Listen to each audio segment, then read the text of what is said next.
Good afternoon, ladies and gentlemen. Welcome to another segment of Asaph Cafe. I am your host, Asaph Adonai, and affectionately on my left, our aging rocker, Emmett. Yep. We're doing a one-on-one, and this time through the magic of green screen technology, we are on the set of a 1990 film called China Cry. And of course, this lovely actress here, Julia Nixon is her name in real life. She played the missionary lady Nora Lamb. Want to start us off? Yeah, Heavenly Father, bless our time together and our drink of the secret ingredient, as we call it. Thank you in Jesus' name. Amen. I'm in total agreement. So how have you been? I haven't seen you in a while. Oh, it's been interesting. Well, I'm not going to talk about all the gory details. I've had bad allergies. Not going to talk about anything else, but strictly, I had a colonoscopy. Yikes. It's preventative screening because I'm 50. I'm not going to get into all the gory details, but there was some funny things about that happened. Okay. It's kind of like a funny thing happened on the way to the colonoscopy. Now that would be an interesting play or movie. I had one of the most interesting preps for any test or medical test I ever had. What they gave me to clean myself out to do the procedure was this thing called New Lightly. I had to pick it up at the pharmacy the day before, and in the morning, fill it up with warm water and put it in the refrigerator. It's a whole gallon of this stuff. Nice. Okay. You have to drink it from 5 to 7:30 the first half. Okay. And then I had to get up at 4 a.m. in the morning to drink the second half from 4 to 6. Wow. Now the reason, folks, it's funny, I didn't know what to think. You have to drink it fast and you have to drink it every 10 minutes. I see. I love Coca-Cola, the secret ingredient, but that's not what this was. This was one of the worst things I've ever drunk or tasted. I can imagine. It's a salt solution you shake in water, but it tastes like a cold, horrible, nasty liquid polymer. A metallic liquid polymer. A cold, metallic liquid polymer. Wow. And I had to even take Benadryl so I wouldn't throw up. But what saved me, I think, was they had a Jurassic Park marathon on. So while watching the dinosaurs, I was drinking this horrible New Lightly, and I had to keep drinking it and chugging it. It has a horrible taste. I was able to do my thing, but then woke up 4 a.m. in the morning with the alarm clock and do it all over again. Keep chugging this New Lightly. They had another dinosaur movie on Sci-Fi. Okay. Dinocroc versus Megagator or something like this, so I watched that.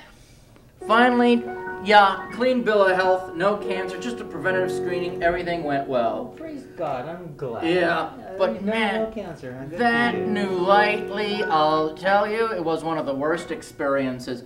Matter of fact, it was making me nauseous at about 5:36 a.m. I had to call him and say, you know, I can't drink this anymore. I'm going to throw up and lose all the advantage. I just had an inch left. I don't know how I got that much down, but they said, don't worry about it. Just come on in. So, and everything went well. Oh, just thinking about it makes me want to throw up. Have you ever had New Lightly? Folks, if anyone had had New, you know what I'm talking about. If any of you out there have had New Lightly and have this thing, you know what New Lightly is and how terrible it tastes. Can't they make a prep that tastes better? That I can't answer. I can't. They really need to. Why does it have to taste so bad? My word. But well, I'm glad you're okay. My allergies have been bad. That's one reason I haven't been coming in much, and I have some other things. That's okay. I did something fun though recently. What's that? I saw the new Star Wars movie. Okay, well, Han Solo, a Star Wars story. That's the movie? Yeah, Solo, a Star Wars story. It was fascinating. Okay, I haven't seen it, so you have to tell the audience a bit about it.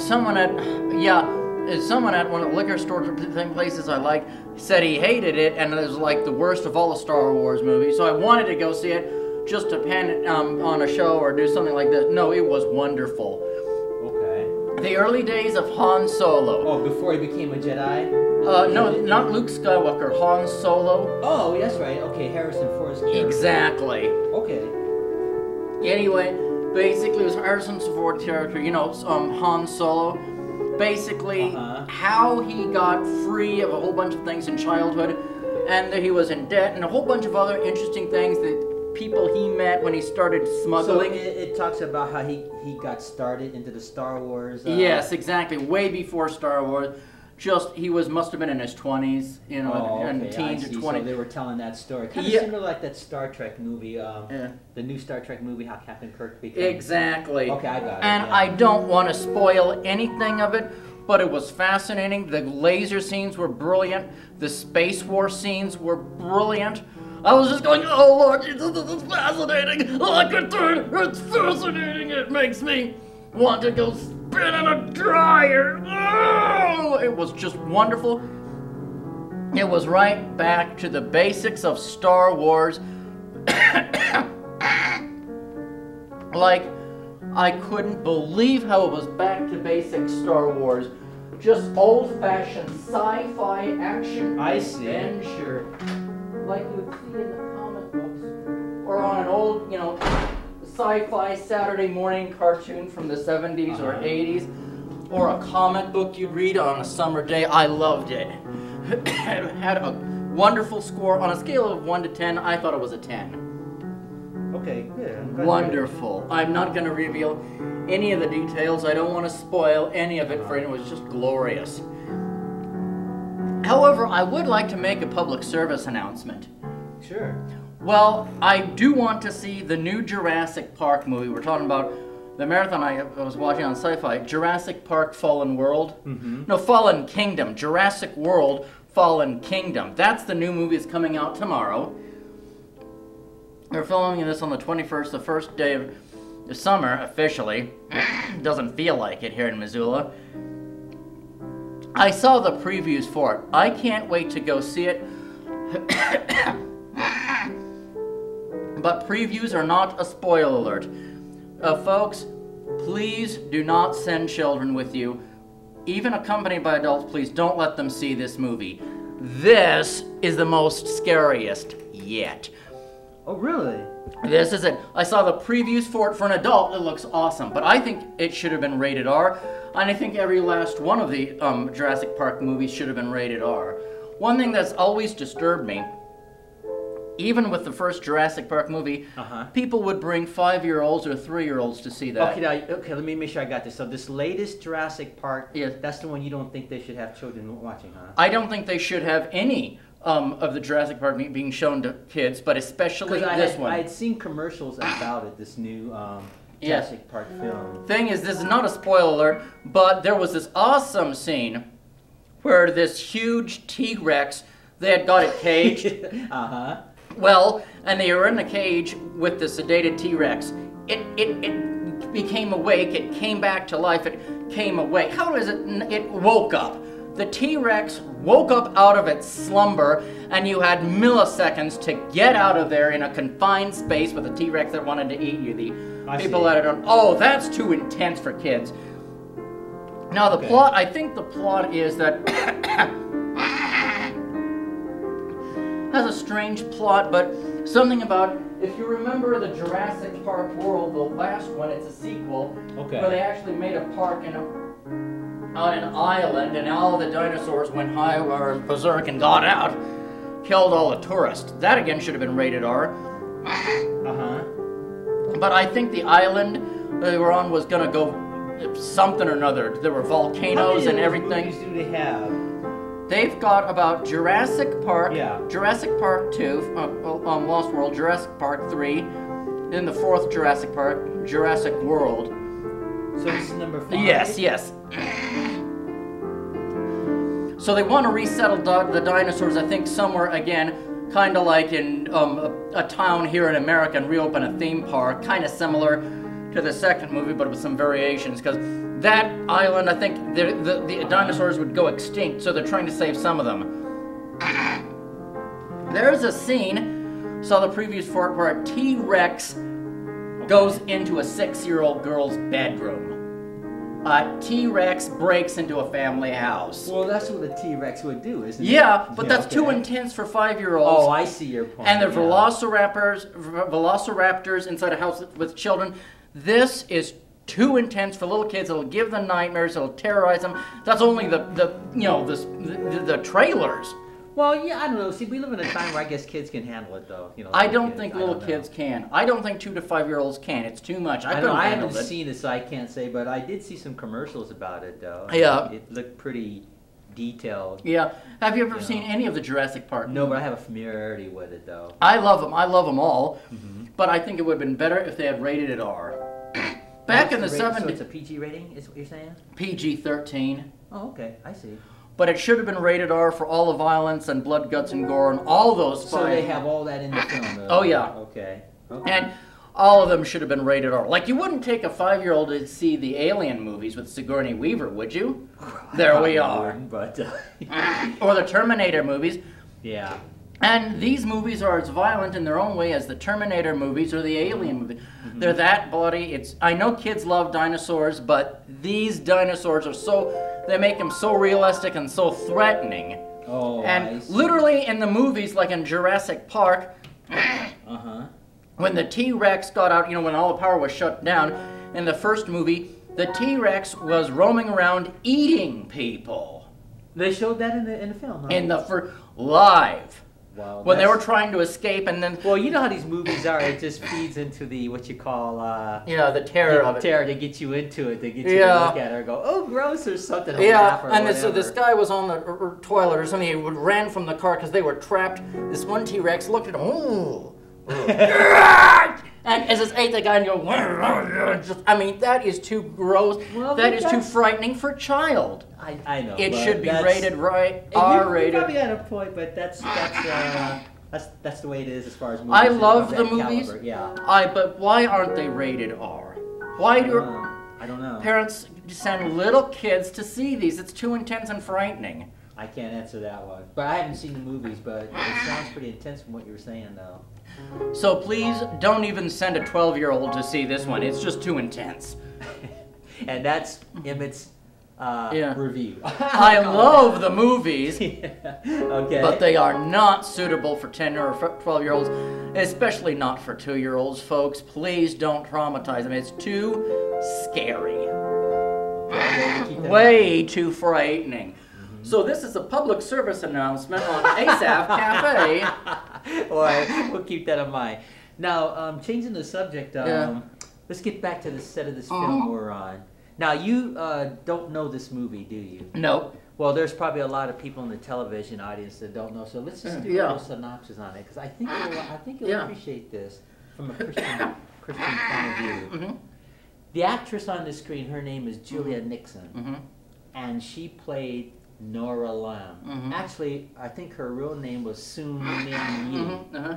Sun Nin Yi, the Chinese name. And then it was changed to Nora Lamb. But anyway, this lovely actress here plays in the movie. The name of the movie is China Cry. So the synopsis of the film, she's raised as a spoiled princess in China. You know how you know those Chinese movies are. They always got this one little cute kid, and they just do whatever this kid wants. Like get dolls and toys, and just a little girl, 6 years old, whatever. The Japanese invade that part of China around 1945 or so, or actually a little bit before that, at least in this film. And so what the Japanese do is the character here, Nora, her parents are wealthy. So if you're wealthy and then the communists take over, that's not a good thing.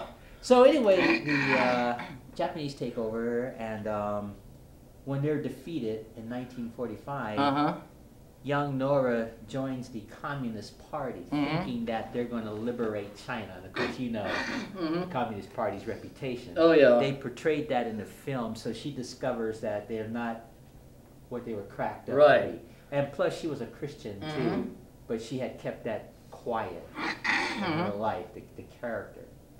So what they did was, when they were interrogating her after they, the Japanese people, Chinese, I should say the party, they, after the war, they interrogate Lamb's character, they interrogate her whole family, being wealthy, whatever.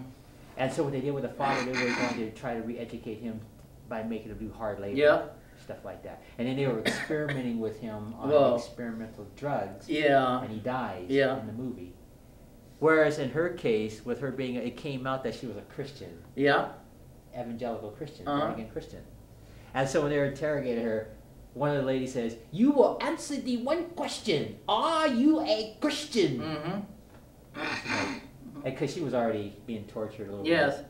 And she says, "Well, the Lord may be far from me at the moment, but I will not deny him." Isn't that cool? Wow, yeah. And then the lady says, "Answer yes or no. Are you a Christian?" Mm-hmm. And she says, "Yes, I'm a Christian." Yep. So they take her off, and they just kind of persecute her a little bit more. But what's interesting about this film is, after she's locked up, she decides that she wants to fight for her husband's freedom.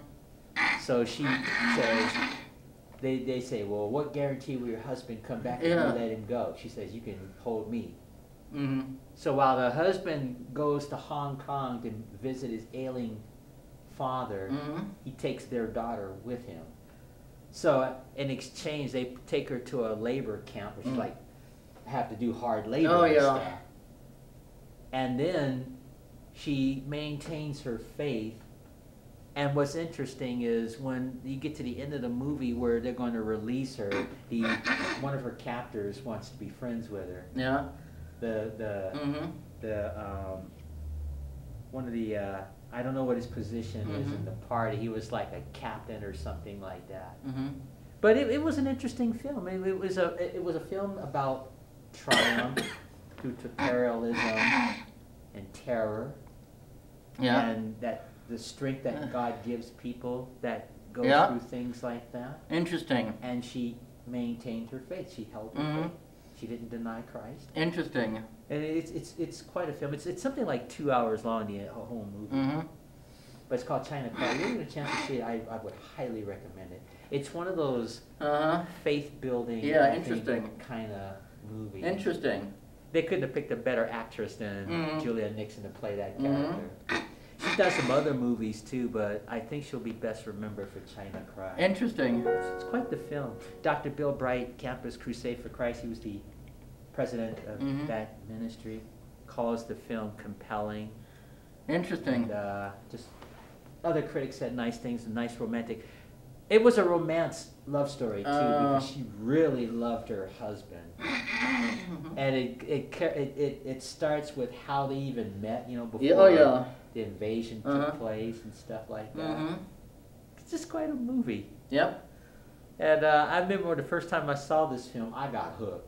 Wow, interesting. I really got hooked on, just right on that spot. I just thought this movie is just it. I have it in my collection now at home. Interesting. But it was quite the movie. So this was the perfect backdrop I could think of in this movie. Yep. Now, the real Nora Lamb, she was a Protestant missionary. And so this China Cry is based on her true life story, actually. Interesting. And of course, movies, they have to kind of edit stuff, and because it's a movie. There was more to it than that. I'm just giving over, but if you ever get to see it, you should. It was quite the film. Interesting. Yeah, really good. Reminds me of a movie I saw with some friends of mine or people. It was about some Mexican martyrs, Catholic Mexican martyrs down in Mexico, because it used to be the Catholic faith was still very much, we think of Mexico being a Catholic country, but it used not to be. Yeah. It's run by the communists. If you were Catholic, you'd be executed.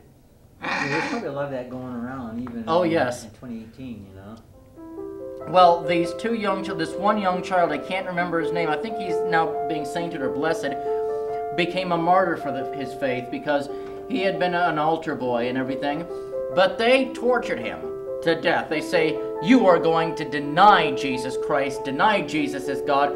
So they basically had this big knife and this torture said, by the time I'm through with you, you will be begging to say, I deny Jesus Christ. But he didn't. Yeah, exactly. They cut his feet. He was tied down and they cut his feet because that's so painful. And he kept just singing, not singing, he kept screaming, Jesus Christ is King, Jesus Christ is King, throughout his torment. I see. Then they made him walk on the bare ground with his tortured feet that have been ripped apart, and he kept saying, Jesus Christ is King, no other King but Jesus Christ. Then they said, we're going to execute you and blow you away unless you deny Jesus Christ. And he said, there is no king but King Jesus, and they shot him and threw him in the ground or something. That was compelling. And that was a movie? Mm-hmm. Wow. Do you remember the name of the film? No, I don't. I just don't. I saw it once. I don't remember its name. Well, there are a lot of movies on people, martyrs in real life. You know, Oh, yeah. Like Dietrich Bonhoeffer. Have you heard of him? No. Nope. I'll tell you about him in a moment. I'm almost done with this song. That beautiful song? Yeah. What is it? I forgot. I'll play it for Julia Nixon. It's Prelude in C by Bach. Oh, yeah. If Julia ever sees this, it's for her. Juliet? The actress. Oh, okay. Her name's Julia in real life. And it came out in 1990? Yeah. Never heard of it, yep. Was it in major theaters or what? Oh, yeah. Never heard of it. So, like I said, Julia Nixon played Nora Lamb in the film. So, Julia, if you ever see this episode, that's for you. Well, anyway, getting back to the film, there are some other scenes too. There was a scene where they put her in front of a firing squad after the interrogation with her being a Christian.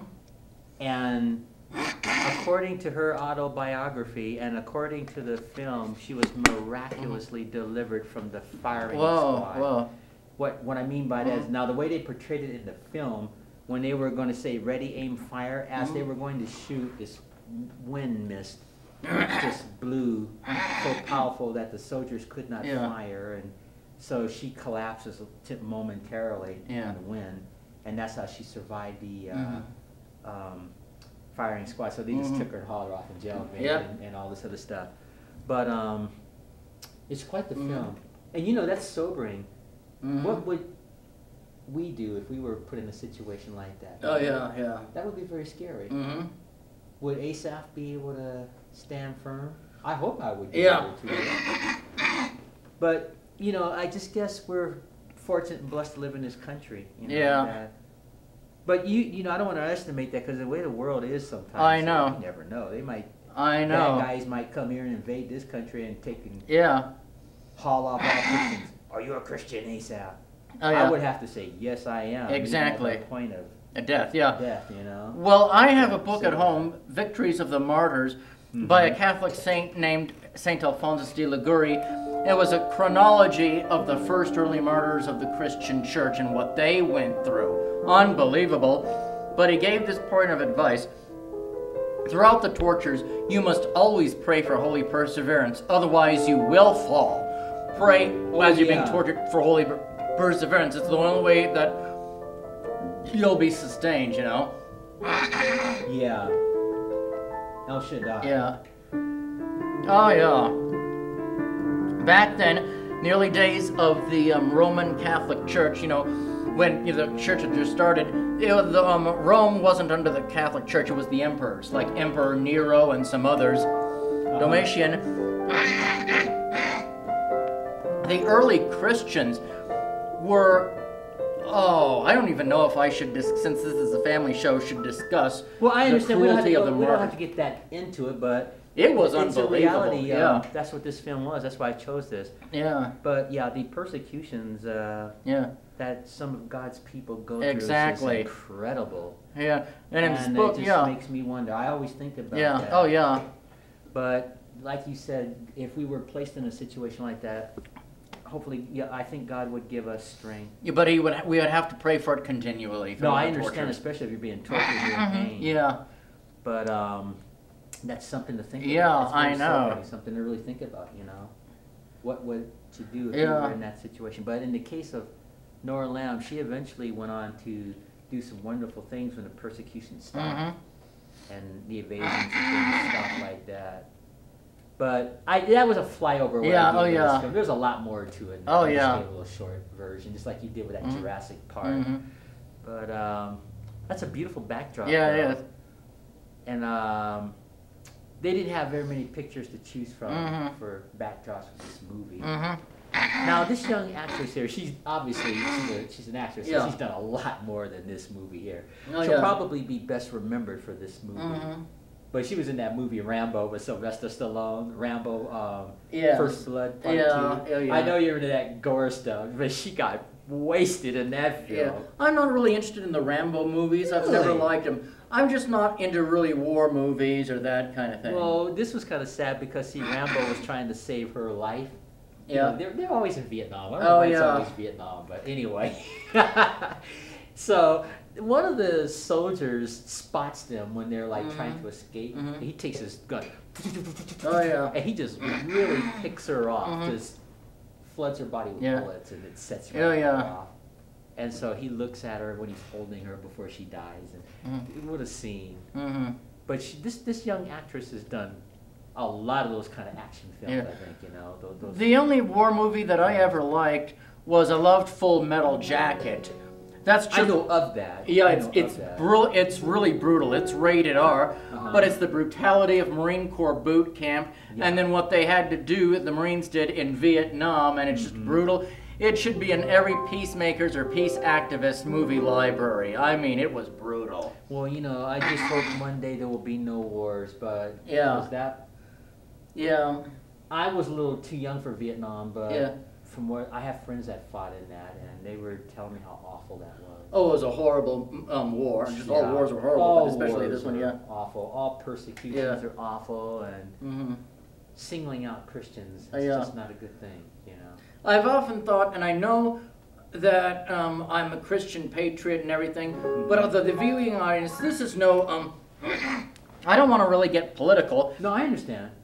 But the viewing audience knows, if they've seen my show over the years, that I protested the Iraq War. You know, I've been a peace activist myself, and I probably would have been in the Vietnam War protesting. I wouldn't have been doing any drugs or anything immoral, but I would have been protesting, you know. Well, there was a lot of that going on. Yeah, and I would have been doing in the 60s, you know. There was a lot of it going on. And this is good to talk about some serious things in a cafe. It's once in a while. We don't always get this intense and serious, but I'm glad they ended the draft. I think one of the few good things the government did was end the military draft. I couldn't have handled it, you know. I think that was kind of a little overkill maybe myself, to force people to fight. Yeah, it's horrible, because I'm a conscientious objector. I mean, I can't just gun people down, women and children, when I don't know them, or just go. Well, there was a lot of that going around too. They were shooting up people. That goes against my conscience. I mean, I can defend myself lethally, and and besides, I wouldn't be a good fit for the military because I cry openly, I hug my close friends openly, I love Care Bears, and I'm proud of it. It doesn't make me weak. You know, but the military hounds and pounds on this boy code that you got to be macho and tough. And during the Iraq War, I was concerned about a draft, so I called up one of the recruiting centers. Oh, you did? How did that go? Interesting. And I can asked, only imagine. Is there going to be a draft? Has there been talk of a draft? They said, no, we haven't heard anything. Well, you know, they may want to tell you anything. You know, sometimes drill sergeants can just tell you anything or tell you what you think you want to hear. Yeah. And I'm not trying to disrespect any drill sergeant because I come from a military family. Yeah. This wasn't even a drill sergeant, just a recruiter. And I wanted to kind of... recruiters too. Yeah, they'll tell you that stuff to get you in there. But I wasn't trying to get in there. I tried to explain, look, you know, I just could not be drafted. If there's a draft, I'm completely undraftable. And he was very nice. He said, yes, sir. He said, yes, sir. Oh, yeah, they'll do that. But, you know, they used to say that, you know, they used to have these Army commercials and Air Force commercials years ago. And, you know, you join us, we'll pay your college tuition. And that's all fine. But see, what they don't tell you is that if a war breaks out, all your plans stop right on. Exactly. And anyway... And they may be nice before you sign on that dotted line. And all of a sudden, you got brand new parents. Yeah. You know, that sergeant that waking you up at 4 a.m. I know. And all that. Getting in your face like that. I couldn't handle that. Officer and a gentleman. Yeah. Yeah. I don't think I could handle that. No. Have some drill sergeant in your face like that. Yeah. Anyway, and basically I told him, you know, I cry openly. I hug my close friends openly. I love Care Bears. And he said, this is what he said. He said, well, if you're weak, I don't think we would take you. And I said, it's not weakness, it's strength. And he said, call it whatever you want. I thought that was humorous. He Yeah. thought, you see, they think crying openly is weakness, and that totally goes against everything I believe in. I understand sort of why they have to so-called reprogram a person or Yeah. toughen them up, but it seems to me like there should be another way. There should be, yeah, I agree. Did you see that movie Lords of Discipline with David Keith? No, I've heard of it, but I've never seen it. Well, he's a fine actor. Mhm. They had this scene, it was called Hell Week. Oh, yeah. And I'm not making light of that. They kind of like really get to them soldiers, and it got to, there was this one scene where this one guy, he kind of freaked, and he chained, so he's like standing on this roof like he's going to kill himself. Yeah. He's shaking like this, and he's all angry, and they were trying to fix that, and they couldn't. Yeah. And you know why I never joined the military for real? Why? 'Cause, it worked for my father. It wouldn't have worked for me. Yeah.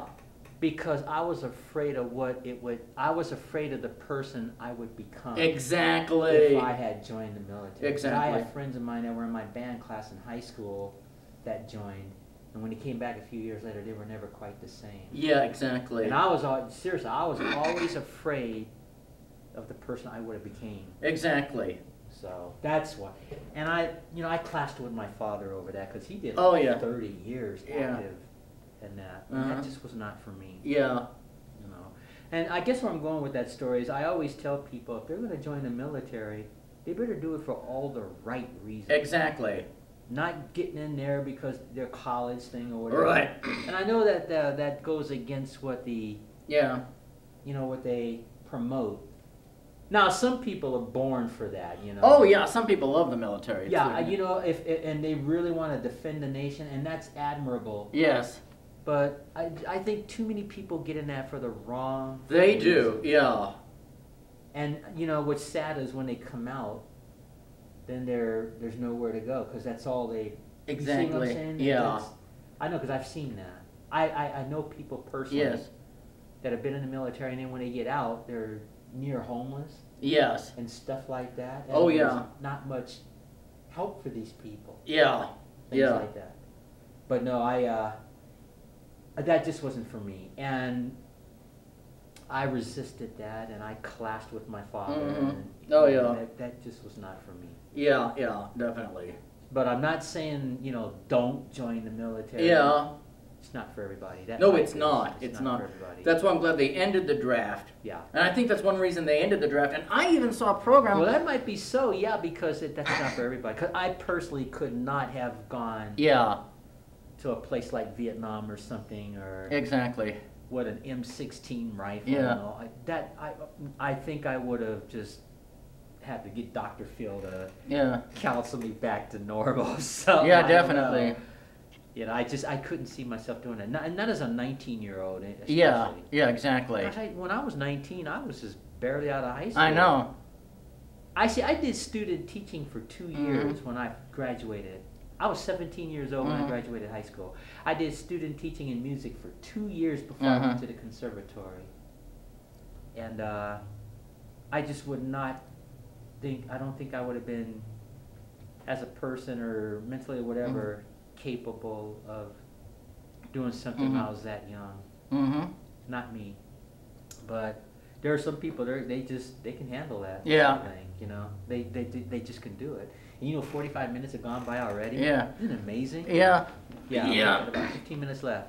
Yeah, there was even a program on MCAT about these actual generals and drill sergeants and other people say the all volunteer army is here to stay. We don't want this the other way. We don't want to go back to where you had to mandate motivation. That was a terrible. No sergeant wants to go back to that. Yeah. They all really prefer the all volunteer army. Well, my father, all of his friends were military people. They were skilled. I admit it. They were skilled at what they did, and it worked for them. Yeah.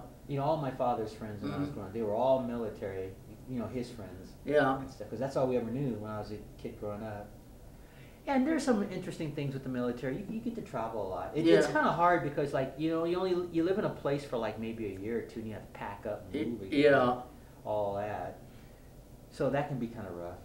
Or it could be difficult if husband is sent somewhere, a part of the world where they won't allow the family. Exactly. And then the wife and the husband is separated, and that can be tough. But I think the hardest thing is just being out there Yeah, oh, yeah. and stuff. So that's just, like I stated, this part of the conversation up, it just wasn't for me. So I'll leave it at that. Yeah, And of course, definitely. I'll I'm never just have- not draftable material. Thankfully, they Yeah. couldn't draft me anyway. I'm 50. Oh And no, that- you'll never have to worry about that. If you're in your 50s, Yeah. you're the last. Yeah. You're not even the last person they'd want. They're gonna just go after Yeah.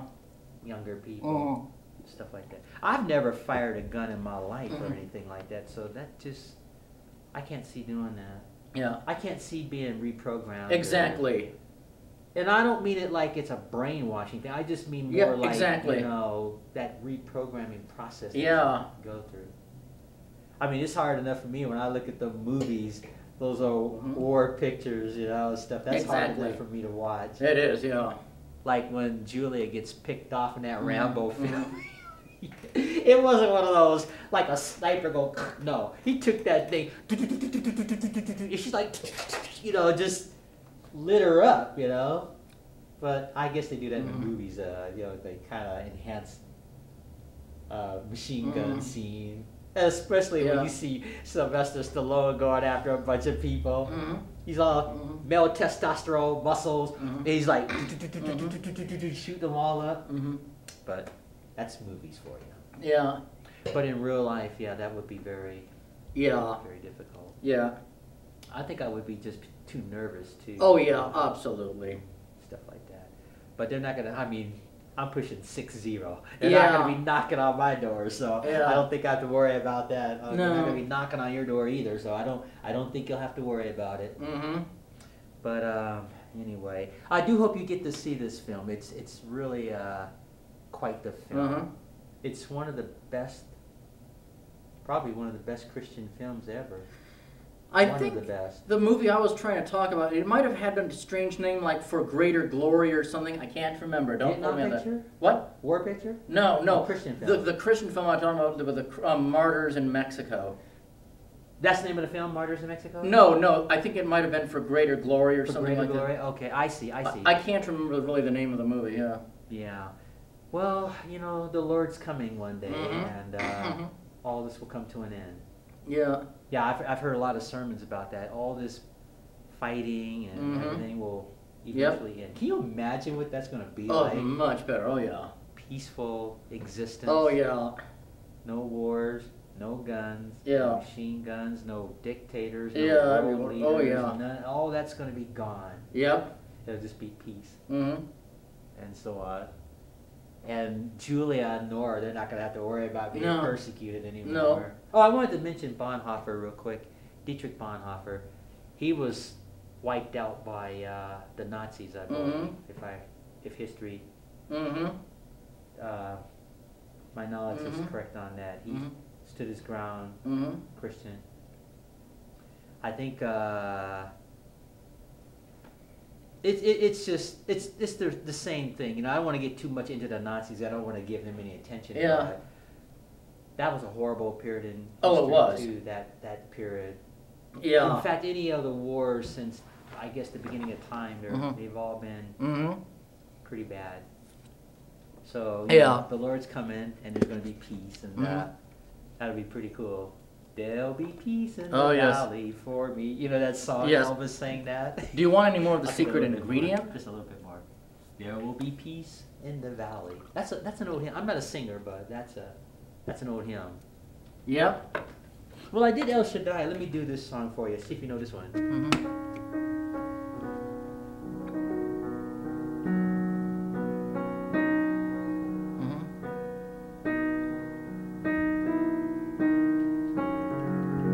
Isn't that the invitation? No. Oh, I don't know this. It sounds familiar. A Balm in Gilead. Oh, yeah. Mhm. Short version Oh. of that. Yeah, Balm in Gilead. Mhm. So, but when heaven's going to be a wonderful. Oh, yeah. Wonderful, and I've been hearing sermons about heaven lately too. Wonderful. So. I don't want to sound gruesome or anything, but being almost 60 years old, I think it's a safe assumption that I have lived more of my life than I have left. Oh, If that same. makes Yeah. any sense. Yes. Yes, indeed. And, you know, I'm not saying I'm an old man or anything, but from an eternal perspective, Yes. I'm getting close to going home, especially being almost 60. I'm at that age. Yeah. Now, I know death can come at any time for young or old, but it's like it's like I'm this age.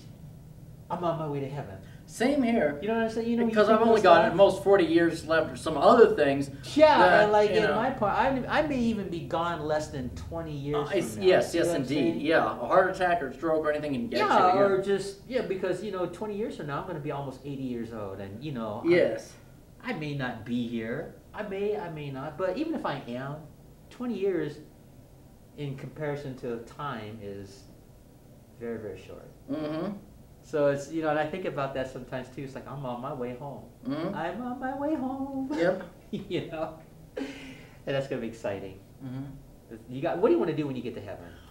Relax and have some wine in my cabin and listen to beautiful music. That's what I want. Well, be outside, listen to beautiful music. Yeah, yeah. I did hear Dr. David Jeremiah's sermon on heaven, and he said we'll be able to eat in heaven. Yes, I can't wait for that. But Italian we won't food be all day. we won't be eating to have to live. Exactly. It'll just be enjoyment. We won't be gaining any weight or anything like that. We'll have new bodies. Yep. And I can't imagine what that. I don't Oh, yeah. know. We don't know what's waiting on the other side. Exactly.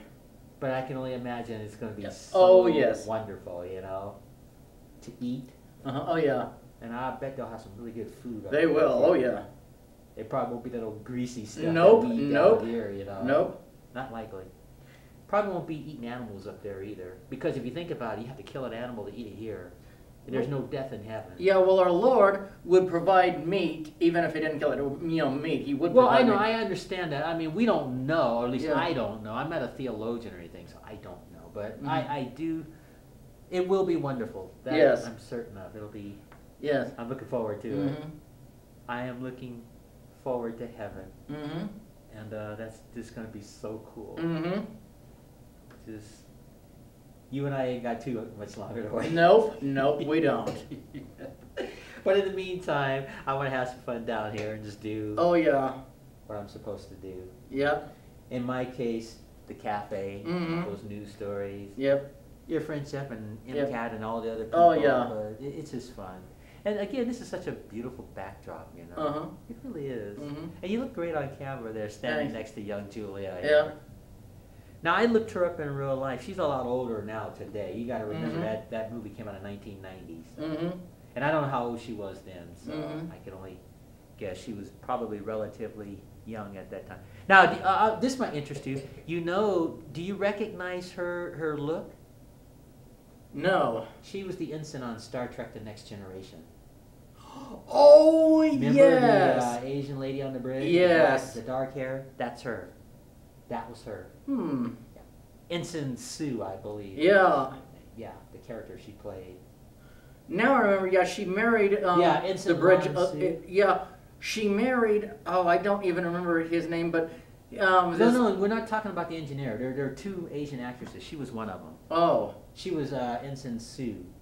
The one that was the navigator to the Enterprise, I believe. Don't know her then. Well, if I showed you her picture, they got her posted her picture on the Enterprise, you'll recognize her. Ensign Sue, No. I believe. Well, was her I name. know there was someone, an Asian lady, who married the transporter Yeah, person. she's a different actress. Oh, okay, the transporter person. Yeah. I can't remember the Miles, Irish guy's name. Chief I don't. Miles or Chief something. Miles, or Chief Yeah. O'Brien. O'Brien, yeah. But this wasn't the one that married No, Chief O'Brien. no, Okay. no. She's the other Asian actress that steered the ship.